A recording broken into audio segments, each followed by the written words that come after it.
Hello, I'm Dr. George Best of Best Health and Wellness in San Antonio, Texas.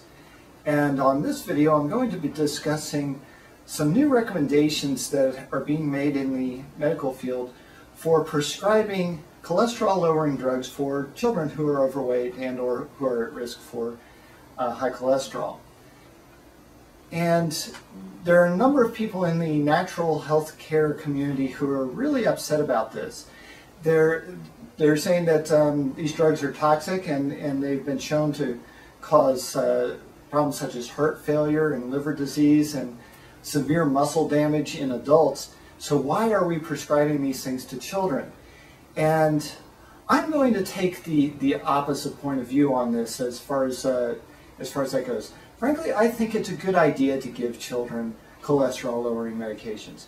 And in fact, I think they should take it a step further. I think that they should give all children cholesterol-lowering medication, whether or not they are at risk for developing high cholesterol and whether or not they're overweight.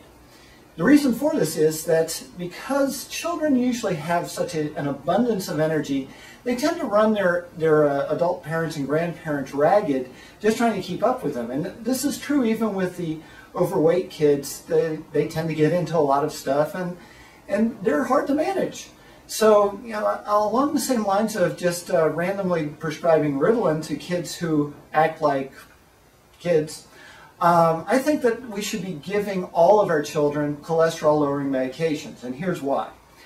Because cholesterol-lowering drugs deplete the body's coenzyme Q10, it will do a couple of things. One is it tends to weaken the ability of the heart muscle to contract, and this is what's called heart failure.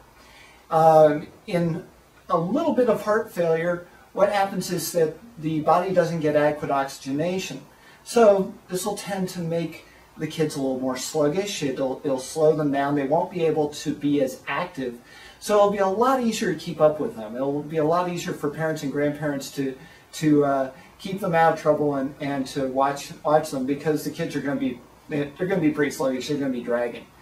The other thing that it does in reducing the body's overall amount of coenzyme Q10 is it creates a lot of muscle pain and soreness. And a lot of times you get pretty severe muscle pain and soreness with these statin drugs, the cholesterol-lowering drugs.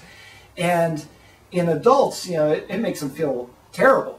So, you figure if you can get the kids to where they're achy and sore and, they don't want to move around a whole lot, they're, again, much easier to manage them in that way.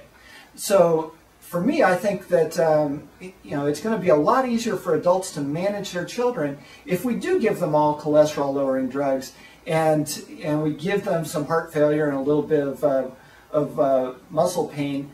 There may be some whining about the widespread pain, and that does get annoying. But I think that the payoff in terms of having sluggish, inactive children who don't feel like doing anything, I think it's well worth it. So kudos to Big Pharma on this one. I think we should be prescribing cholesterol-lowering drugs for all of the kids out there, and it's going to make things a lot easier on us adults. So this is Dr. Best signing off for today. Thanks for watching.